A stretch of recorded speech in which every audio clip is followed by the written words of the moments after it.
श्री हरि शरणम। आप सभी स्वस्थ, प्रसन्न और दीर्घायु हों, ऐसी मेरी हार्दिक शुभकामना है। स्वास्थ्य प्रबंधन की आज की श्रृंखला में हम बात कर लेते हैं हमारे पुरुष भाइयों की एक ऐसी बीमारी के बारे में जो बीमारी आज के समय में बहुत तेजी से पांव पसार रही है। जी हाँ, प्रोस्टेट ग्लैंड की एनलार्जमेंट हो जाना, अंडाशय का बढ़ जाना, और जिसे साधारण भाषा में गदूद की बीमारी कहा जाता है। तो ये बीमारी पूर्व काल के अंदर 60-70 वर्षों के बाद जो है इसका ऑनसेट प्रारंभ होता था, परंतु आजकल देखा जा रहा है कि लगभग 40-45 की आयु के बाद ही इसकी जो समस्या है वो खड़ी होनी शुरू हो गई है। और सबसे बड़ी बात यह है कि ये जो बीमारी है, अगर एलोपैथी की बात करें तो सारी ज़िंदगी आपको जो है एक गोली खानी पड़ जाती है, जिसके अदर कोई साइड इफ़ेक्ट्स भी शरीर में आते हैं। तो क्यों ना हम अपने लाइफस्टाइल के अंदर कुछ ऐसे चेंजेस कर लें, या एक दो ऐसी कुछ आयुर्वेदिक नुस्खे हम सीख लें जिसको सेवन करने से आप अपनी इस बीमारी से छुटकारा पा सकते हैं और बहुत हद तक आप एक स्वस्थ और सुखी जीवन जी सकते हैं। आइए बात कर लेते हैं किस कारण से ये ग्रंथि बढ़ जाती है। तो वो कारण है हार्मोन्स का इम्बैलेंस हो जाना। जब जीवन के अंदर हम किसी भी कार्य को करने के लिए स्ट्रेस लेते हैं, कार्य की संपूर्णता हो जाती है, परंतु स्ट्रेस को हम उसके बाद छोड़ते नहीं हैं और उसको ही अपने अंदर बिठा के रखते हैं। इस प्रकार स्ट्रेसेस का जब बहुत ज़्यादा बोझ शरीर में बढ़ जाता है तो हमारे हार्मोन्स, हमारी ग्लैंड्स जितने भी हैं, चाहे वो थायराइड का हो, चाहे वो पीनियल हो, वो कोई भी ग्लैंड हो, वे सारे के सारे ग्लैंड जो है प्रभावित होने शुरू हो जाते हैं। उनके अंदर या तो अत्यधिक रिसाव हो जाता है या वे दबाव की उनके अंदर स्थिति पैदा हो जाती है।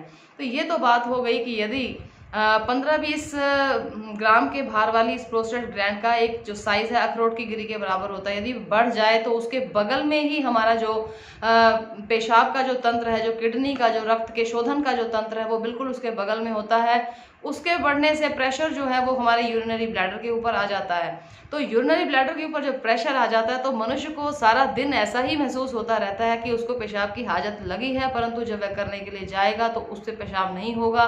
जोर लगाने पर भी बहुत कम मूत्र जो है वह बाहर निकल पाता है, और ये समस्या जो है उसके लिए बहुत बड़ी समस्या बन जाती है। धीरे धीरे ये इतनी घातक हो जाती है कि किसी भी समय बैठे बैठे पेशाब अपने आप ही निकल जाता है, और ब्लैडर हमेशा फूला रहता है। रात में 7-8 बार सोना, नींद अच्छे से नहीं आती, बार बार उठना पड़ता है, पेशाब की हाजत हर समय लगी रहती है, पेशाब रुक रुक कर आने लग जाता है, और पेशाब के नीचे की जो है पेड़ों की सारा स्थान, उसमें एक स्वेलिंग जैसा ऐसी महसूस होने लग जाती है, और बहुत पीड़ा भी कई बार वहाँ पर होती है। ये बात कर लेते हैं कि इस समस्या से छूटने के लिए क्या हमारे पास आयुर्वेद में या हमारी प्रकृति ने हमें कोई ऐसी चीज़ें दी हैं जिसका सेवन करके हम इस बीमारी से जो है काफ़ी हद तक अपने आप को स्वस्थ कर सकते हैं। जी हाँ, एक ऐसा वृक्ष है, उस वृक्ष का नाम है कचनार।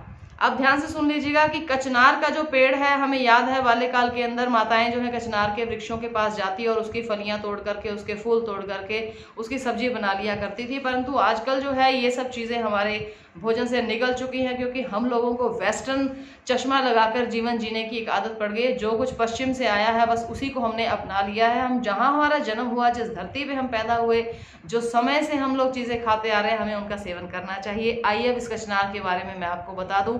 कचनार पेड़ के जो मुख्य तना होता है, उस तने के बाहरी जो स्किन है, उसकी चमड़ी, जिसको हम छाल कहते हैं, छिलका जो है उसके पेड़ का, वो छिलका आपको थोड़ा सा ले लेना है और उस छिलके को उबालना है पानी के अंदर। तो लगभग 250 ग्राम जब आप पानी को उबालें तो उसके अंदर आप लगभग इतना जो है, 1 अंगुली के बराबर था, 2-2.5 इंच का टुकड़ा जो है छाल का, जो कि 1-1.5 इंच मोटा हो, तो 2.5 बाय 1.5 इंच का एक टुकड़ा कचनार का आप खूब अच्छे से कूट करके खरल में और उसको 250 ml पानी में उबाल लीजिए। जब वह लगभग 150 या 100 ml बच जाए तो उसको आपको कैसे करना है कि सुबह और शाम 2 बार आपको कचनार की छाल का काढ़ा पीना है, या फिर आप कचनार की छाल को लेकर के सुखा के उसका चूर्ण बना लें। 1-1 चम्मच सवेरे शाम आप उसको पानी के साथ सेवन करेंगे। कचनार के अंदर जो है वो ऐसा एक गुण पाया जाता है कि वो शरीर के अंदर जब जाएगा तो सब प्रकार की गांठों और ग्रंथियों में से स्वेलिंग को हटा देगा, सोजिश को हटाएगा, और वो जो बढ़ा हुआ एनलार्ज्ड हो चुका है हमारा ग्लैंड, उसको वो धीरे धीरे नॉर्मल लेकर के आएगा, और आपकी ये समस्या काफ़ी हद तक जो है वह सॉल्व हो जाएगी।